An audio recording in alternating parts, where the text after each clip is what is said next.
Good morning, ladies and gentlemen. My name is Paul Simon Handy from the Institute for Security Studies, and I will be your host this morning. Welcome to this conversation on Sudan. May I please ask our panelists, our distinguished panelists, to join the stage. Minister?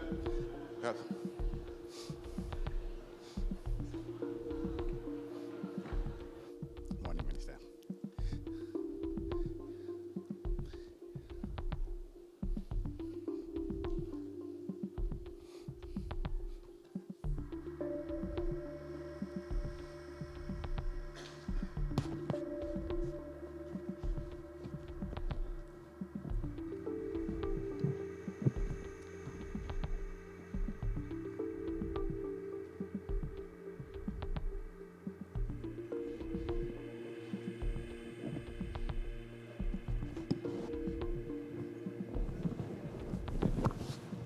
The picture, please.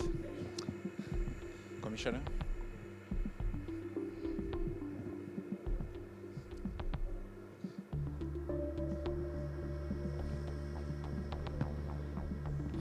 So, good morning once again, and thank you to this conversation on Sudan.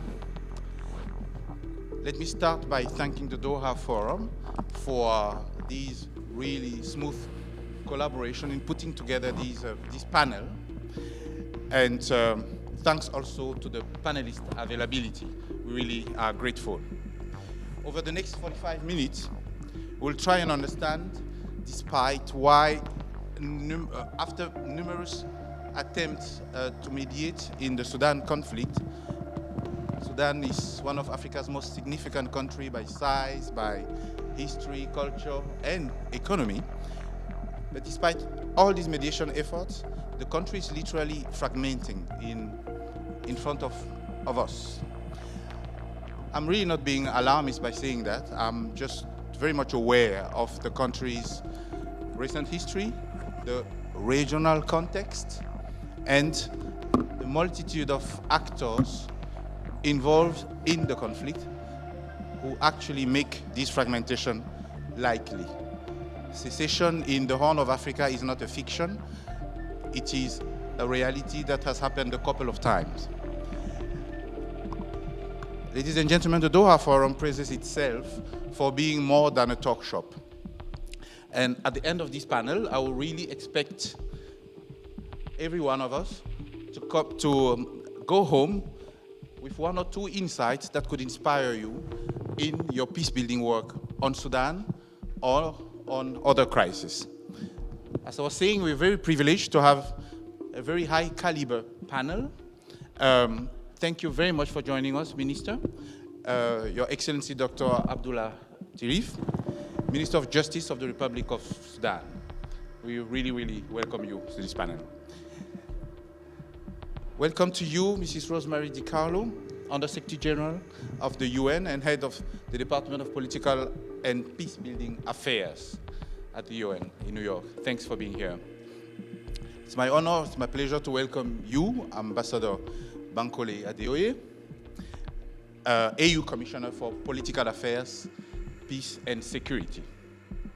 If something is going wrong in Africa, talk to Ambassador Bankole. He knows why.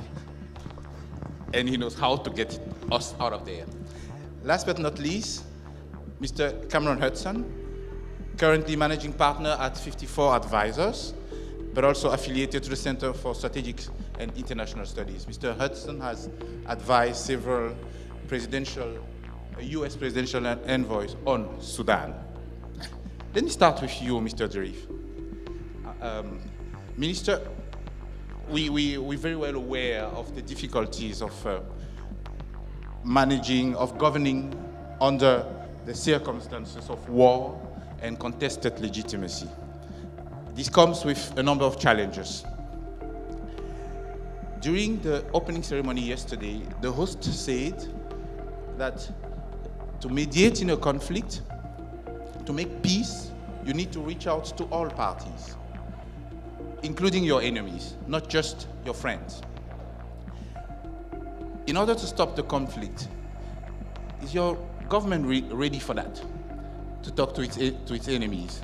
And what concessions would you be willing to consider to stop the humanitarian disaster? Minister.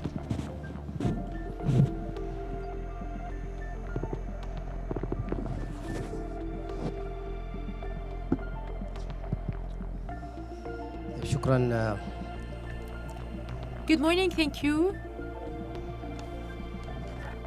Thank you, His Excellency Sheikh Tamim bin Hamad for hosting this event, the Doha Forum. Thank you for all the partners. I'm really happy and pleased to be with you, and thank you for this opportunity. Allow me at the outset, everyone knows that solving any crisis or any conflict requires a deep understanding for this conflict in a correct way. And this is how you can present the right and correct solutions for this crisis. This is why we should correct different narratives related to what's happening in Sudan and what's going on there. As you all know, what's going on in Sudan and what's happening there is not an internal conflict, as most of the narratives talked about. No, it's not about that. It's not an internal one. It is a militia that try to take control over the authority with weapons and arms, and they have started this in 12 April when they have occupied Mary Airport, and in 15 April they have attacked the General Headquarters of Security, where His Excellency, the leader of the armed forces, was living there, and they've tried to kill him. So this militia has committed crimes since April 15. And also we have seen that how this militia is being supported and how they're sending them weapons in a very clear and explicit way. Everyone can see that, how they're being supported. So there is a group of mercenaries, they were brought from the neighboring countries and even from South America. So their support is still ongoing to this militia. As you can see also, and as you have seen in the crimes committed by this militia, starting from their occupation to the island, Al Jazeera, to Wad Ashana and Ad-Dannura and other regions and areas in Sudan.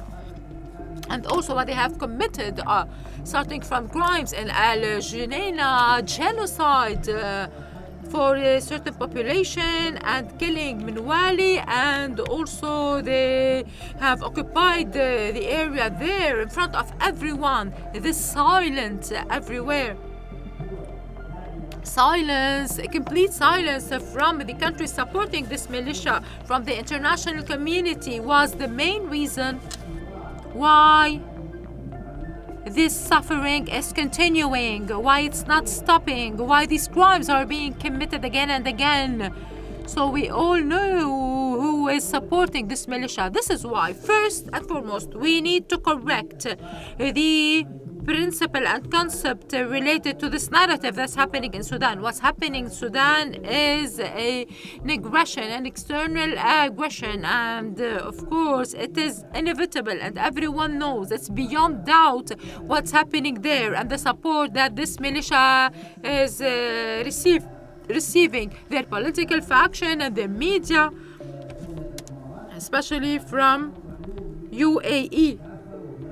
It is known to everyone. There is data that was presented from the expert team formed by the UN, and there are many investigative reports that international newspapers and international parties have presented, including the Humanitarian Institute and Bell University and other institutes, of course, that I cannot talk about all. This is why at the outset we need to explain and correct this narrative related to the war. It is an aggression that has all the components of aggression where regional factions and parties have participated in. There's another important point about what's happening in Sudan. It was since 15 April, there was what allow many countries that are influential and the international community that they consider this militia will practice and will commit crimes against humanity, and this was very clear. It was crystal clear to everyone. However, there was no measure and procedure and action that was taken by the international community and influential and strong countries to stop and put an end to these crimes. Even the Security Council, when they passed their UN Security Council Resolution 2736 to lift the siege of Al-Hasir area, this didn't deter them to stop the crimes and massacres were committed in front of everyone, all of these genocides and collective crimes and mass crimes that were committed. It was broadcasted live. They were broadcasting, those criminals were broadcasting their crimes live in front of everyone. So this is how we can describe what's really happening in Sudan. The second point is related to the international community should and must take actions to stop this aggression of this militia related to the weapons, to stop those mercenaries also, and this is what contribute to the deterioration of the humanitarian situation in Sudan. As to the dialogue and understanding to reach peace, the Sudan people, as you all know, was affected from these crimes, and of course the Sudani people want peace. They want also to have a vision to put an end to this disaster that we're suffering from. This is why the Sudani government has expressed the desire and will of the Sudani people.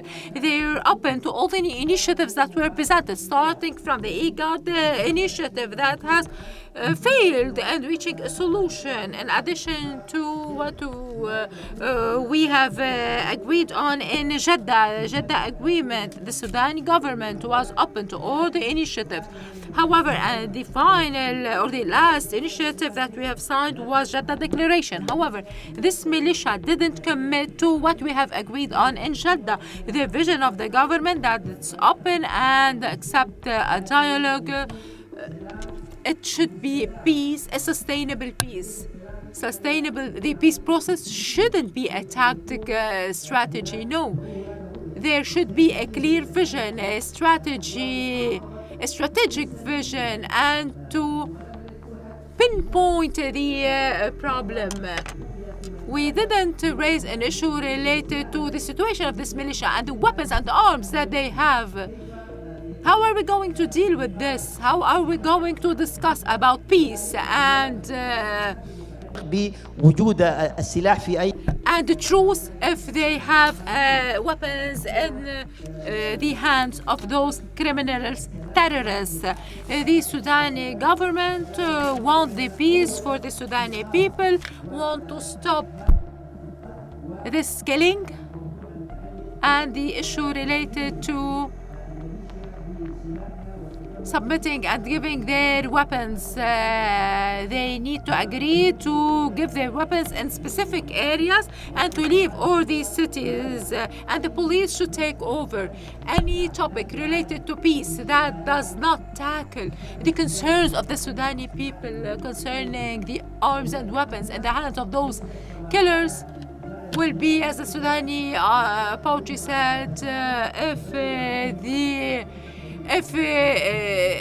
the wound was not being treated correctly, then the physician or doctor will not be able to do anything. Thank you for this presentation. In the associated humanitarian challenges. Thank you very much, Minister. Let me come back to you, USG Rosemary DiCaro.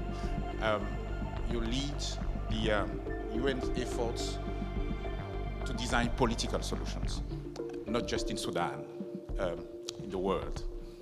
And you are of course supported by a huge team, but what is at stake now is the territorial integrity of a country and immense human suffering. The UN has consistently called for a unified mediation in Sudan. But what we see is that friction is evident within every mediation initiative and between those. So what, according to you, prevents coordination and deconfliction between those mediation entities? Are they actually not entrenching the fragmentation, the very fragmentation that they would like to resolve? Is there space for sequencing between Quad, for example, and Quintet? Thank you. Thank you very much for your question. If I could just start with sort of the history of the UN involvement in Sudan. After the revolution in 2018, we were asked by Prime Minister Hamdok to come to Sudan to help with the transition from military power to democratic governance, and we did set up a mission there. Now, after the coup of 2021, we worked very closely with the African Union, the Intergovernmental Authority on Development, IGAD, to really try to get this transition back on track. And then, of course, came 2023. The fighting broke out, the war broke out. We were obliged to leave the country, left some people in Port Sudan, but the authorities decided to ask the Security Council to terminate our mission. So we found ourselves in a position of not being able to engage the way we would like to have engaged, not only because we were not on the ground, but we no longer possessed that mandate that was very powerful.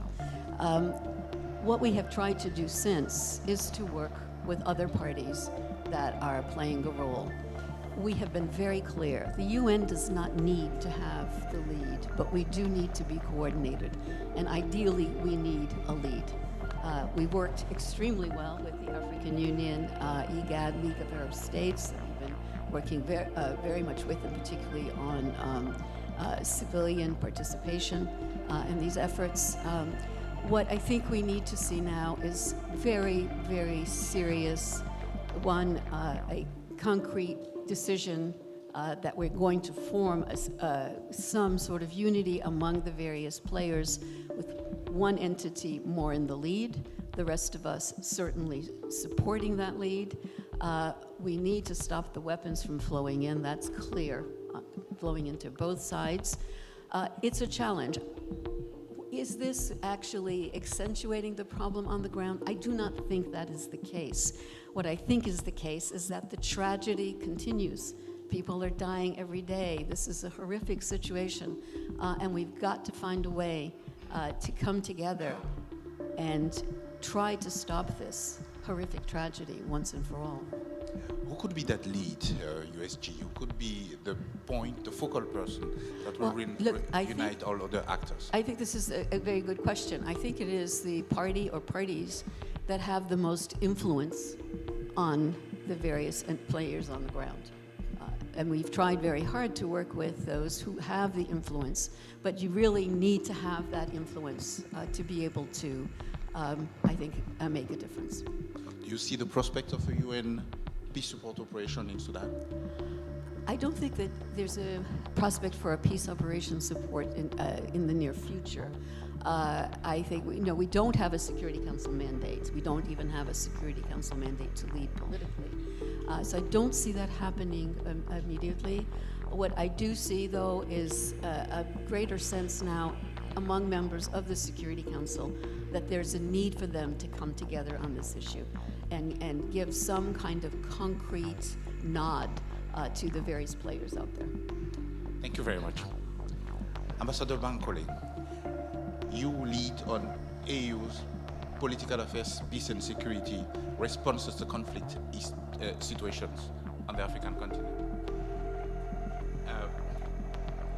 Many observers have been wondering why the AU does not invoke Article 4H of the Constitutive Act that establishes the right for the African Union to intervene in a member state to prevent grave violations of human rights. Let me be a bit provocative now. Is the situation in Sudan not grave enough for the AU and what prevents the AU from actually invoking that Article 4.8? Thank you, Dr. Simon. The first point I would like to make is about justice. Justice in action is the theme of the Doha conference. And what you have asked me is about justice. And in 2025, the theme of the African Union is justice for all Africans and people of African descent through reparations. So there is synergy. The second point is that we are witnessing a scar on the global and continental conscience as a result of the disastrous war, unjustified, unnecessary war between two generals in Sudan. The critical point is that we are witnessing a transition that has become a tragedy. And Rosemary referred to the former Prime Minister of Sudan that had given hope of a civilian-led constitutional democratic order. The generals are now inflicting pain on their people, and that is not tolerable for the African Union. I will give you 5 no's. 5 no's. What the position of African Union is and why Article 4H is necessary. First, there can be no military solution to this conflict.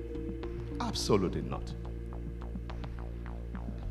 Unconditional, comprehensive, inclusive, fully participatory ceasefire is fundamental. No military solution is an illusion, and the military solution is already inflicting pain on the good people of Sudan for the past 3 years. The African Union has already, a day after the coup in 2023, a day after 2021, a day also after the war, the Peace and Security Council took action. So no military solution.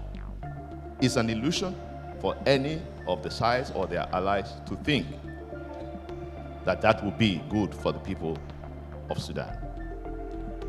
The second no is that external interference must stop. We cannot continue to fuel this war given the gross human rights abuses. Third no, the African Union will not tolerate, clearly, a fragmentation, a balkanization of Sudan.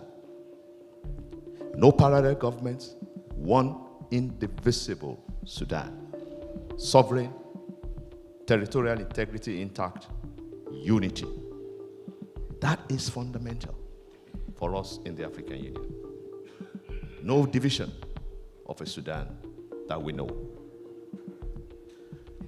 Most importantly for the international community, no to proliferation, multiplicity of mediation initiatives. And right to your question, no again to any form of ethnic cleansing, genocide, gross human rights abuses. Here, we're together with the African Union.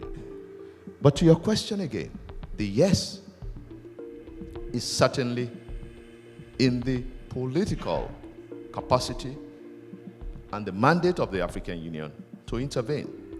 But without a viable peace process initiative, it will be foolhardy. It will be a combat.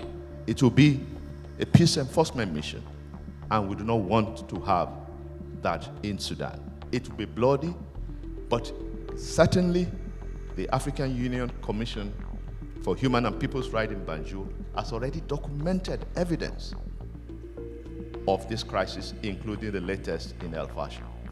We have to say yes to constitutional democratic order to be returned. We have to say yes to political dialogue among the political actors, whether it's Democratic Bloc or TASIS or indeed Sumud. All the actors, civilian actors, must come to the realization that the people of Sudan matter more than the military guys fighting. It is not acceptable to us in the African Union. And we want to assure you that as the African Union, we're working closely with the UN, League of Arab States, and IGAD to make this happen. A return to democratic order is the ultimate, where civilians will lead the charge. But accountability must be certainly recognized in the case of fighting for the people of Sudan. Thanks a lot, Commissioner. Thanks also for outlining that the AU is actually documenting grave violations of human rights. But the AU has also been a bit uncomfortable with this proliferation of mediation initiatives. What are you doing to coordinate those? Are you getting heard? Let me be clear. Any initiative that the AU is not at the heart of that initiative is bound to fail. Why? Sudan remains a member state of the African Union, temporarily suspended. That suspension will be sustained until there is a return to democratic order. However, the proliferation has not worked because any agreement that will be sustainable, that will be effective, that will be transformative for Sudan and for the people of Sudan must be anchored in their organizations. IGAD, the African Union, the League of Arab States, and the United Nations. So collectively, any exclusion is unacceptable and it is not sustainable. It will be an illusion. It will not really serve the people of Sudan. So we are very keen, whether it started with the Jeddah process, with the Arab Group process, with the Quad, we are all ready to mobilize the 55 member states of the African Union to support the people of Sudan. The people of Sudan are tired. They are fatigued with constant wars and conflicts, whether it's in Blue Kordofan or Darfur. It is no longer necessary. And we use this platform to appeal to those who are interfering in this war to intervene on the side of the people of Sudan. Peace that is sustainable is what the African Union cherishes. Thank you. Thank you very much, Commissioner. Now to you, Cameron. You are the embodiment of these revolving doors between the thinking community and the policy community. The U.S. administration, the internationalization of the war also means internationalization of weapons and ammunition supply. I'll be very direct because as a researcher you can be direct as well. Why is Washington, according to you, hesitant to take concrete actions against some of the actors who have been pinpointed as fueling the war? And will such action truly alter the course of the conflict it has taken? Well, thank you. There's an entire industry of people that try to predict what the Trump administration is doing and thinking, and I think most of that industry is failing, typically. So at the risk of following that example, I'll give you my best analysis, recognizing that we have a very mercurial president right now in the United States. Listen, I think there's two wars that are going on in Sudan right now. One is obviously on the battlefield between these two forces, but there's a second war that's being fought within the region, across the region. And it's manifesting itself differently, but it's a heightened competition for control of this country and its future. And I think that's the conflict that the Trump administration is interested in mediating and is best positioned to weigh in on. I often counsel Sudanese friends that I don't know that you want President Trump rolling up his sleeves and getting involved into the internal politics of Sudan and picking his own winners and losers. That might end up happening if you have a kind of elite bargain, which is where I think we're headed. I think that, we're talking a lot about peacemaking, but he does deal making, right? And I think there's a vast difference between getting a deal on a ceasefire or getting a deal on humanitarian access, which is incredibly valuable and important, especially at this moment of the conflict. But it's not the same as a peace process, accountability process, state-building process that Sudan is going to need. So I think that the Trump administration, from a temporal standpoint, is interested in shorter-term solutions that achieve some very modest goals inside the country. But more broadly, the bigger challenge for them is managing the ambitions of their friends and allies across the region, right? And I think that the Trump administration will have will have more flexibility in imposing costs on the parties, which is why we've seen some modest sanctions imposed already in the first part of the year by the Trump administration. But I don't think that they're going to take that same aggressive approach to their friends, simply because the relationships across the region are more valuable, they're more strategic to the Trump administration than anything that happens inside Sudan, right? I think secondarily to that, and one of the challenges of U.S. diplomacy, why I think it has been quite feckless up to now, is that there is no vision, and frankly I would apply this to many other regional states, there is no vision for what we want Sudan to be. There is no mechanism to bring the voices of Sudanese who want to define the future of their country for themselves, who had a chance to do that during their revolution. That has been largely extinguished, in some part by the international community. But I don't think that the United States is going to be able to achieve much if it is only against things in Sudan. And it is against Islamization and the spread of jihadism in Sudan. It is against the return of the Muslim Brotherhood or extremist governments. It's impunity.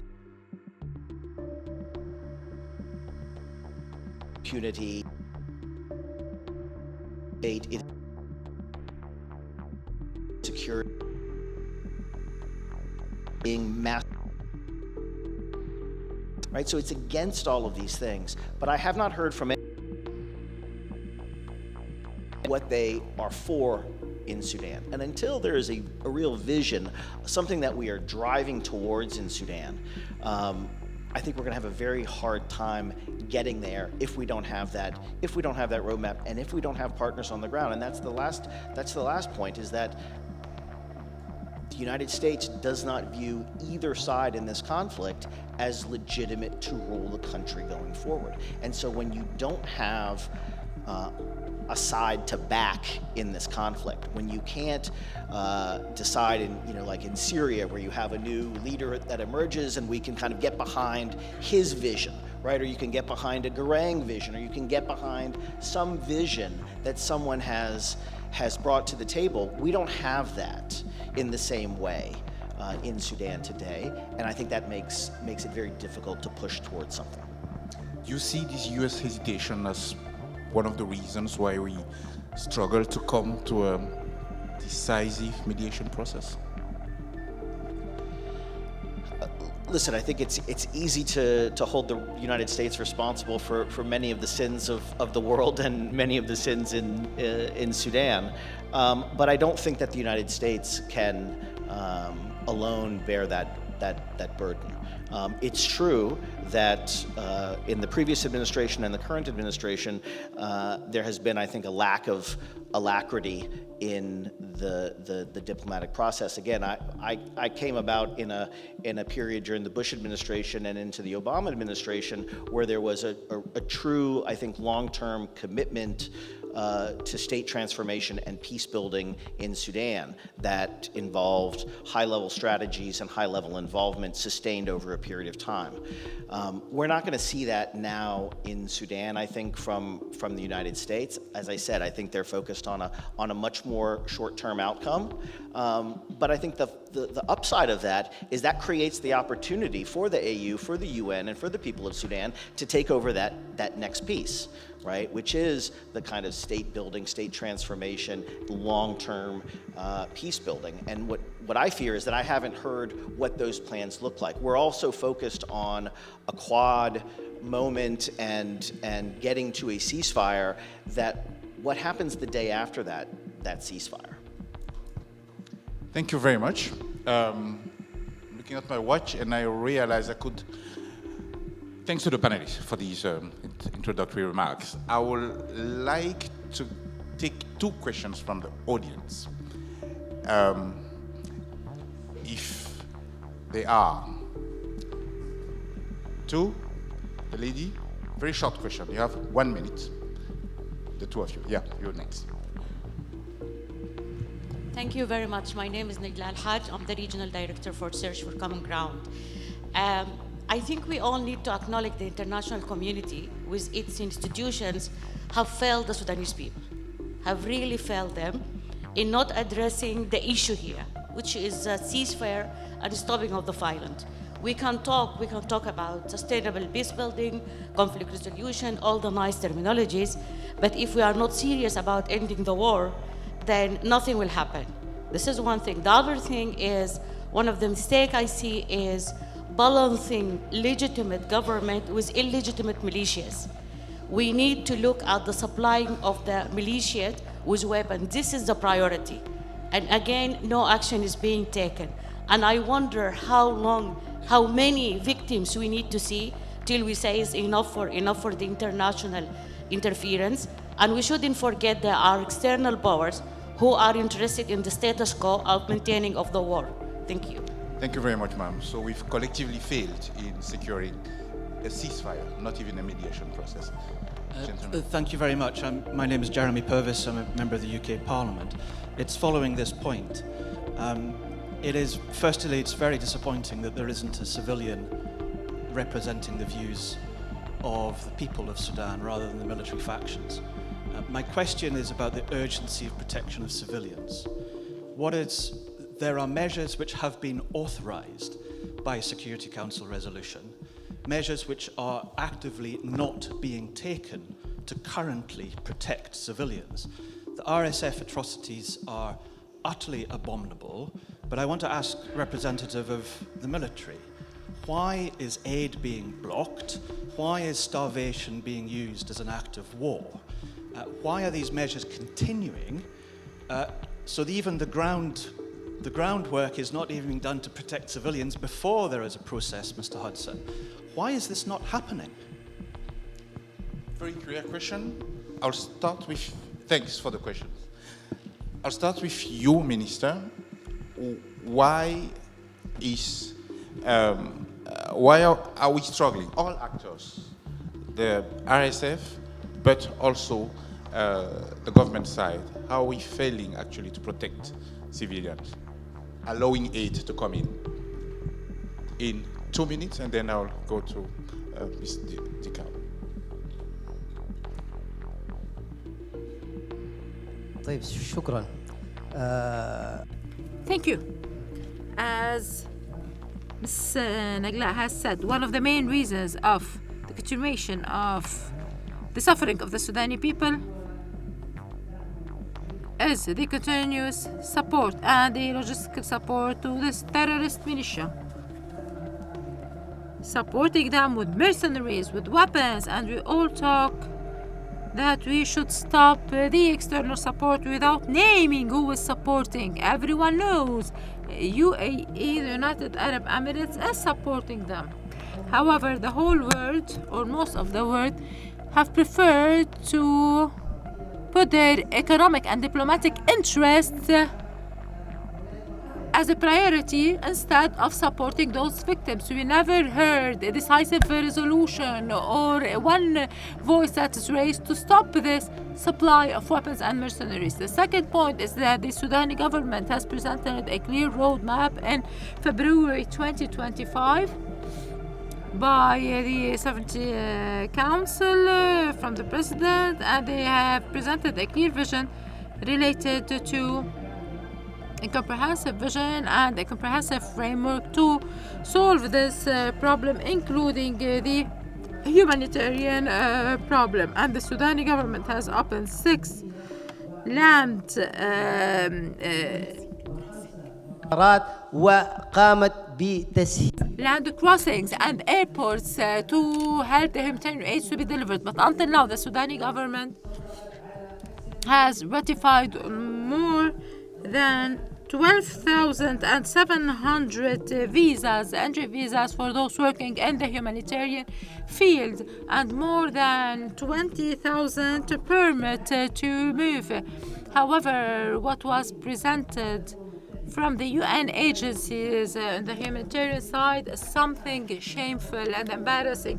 Until now, what was presented, despite of the government and opening all of these crossroads, didn't exceed the 16%. And they always say that the UN agency and their budget, 23,000, it's really limited. So yes, there is a failure from the UN agencies and the UN. The Sudanese government has done everything that can be done in order to facilitate the humanitarian aid to the Sudanese people. Also, the United Nations has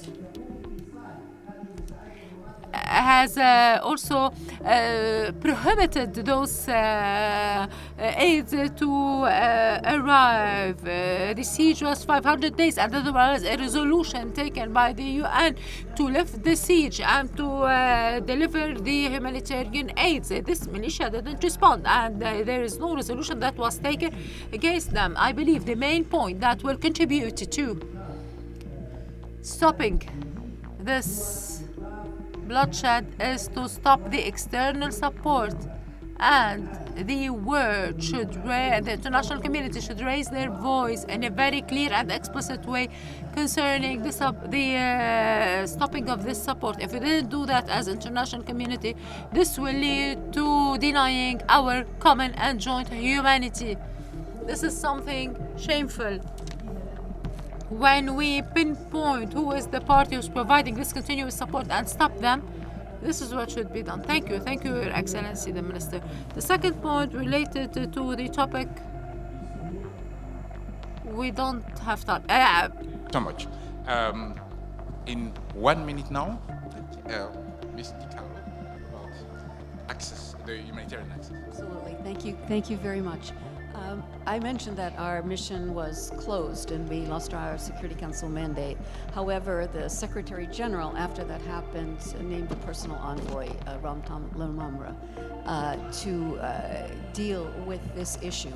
And Mr. Lamamra has been very active in having proximity talks, speaking to the parties directly. The whole focus has been on protection of civilians, knowing that indeed we were not going to be moving to a full ceasefire political process. He's been trying to deal with it sort of localized. Some successful efforts, mostly not. I will be very frank. It has been extremely difficult to instill in the parties the need to leave civilians alone. Thank you very much. Ambassador Bankole, a few words on the topic of protection of civilians? It's on. Thank you. First, I would like to reiterate the point that the Sudan conflict is a scar on global conscience.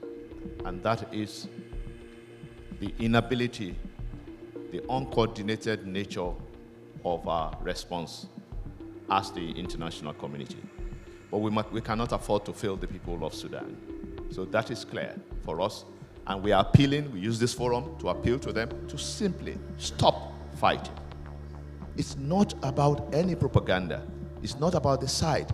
Two generals are fighting and impacting on humanitarian challenges, on increasing the humanitarian complex situation already existing. Second is that war crimes, crimes against humanity, genocide are totally unacceptable by the African Union. And as the presenter stated originally, it's one of the reasons why the African Union can indeed intervene. But it's going to be very difficult to complicate the situation by going in there. So it's necessary for the war to stop and for the people to realize that their way together is a united, new, politically stable and democratic Sudan. I thank you. Thank you very much, Ambassador. We'll have to stop it there. We've run out of time. Sorry for that, Cameron. Ladies and gentlemen, that's the end. I would like you to join me in thanking and applauding the exceptional panel.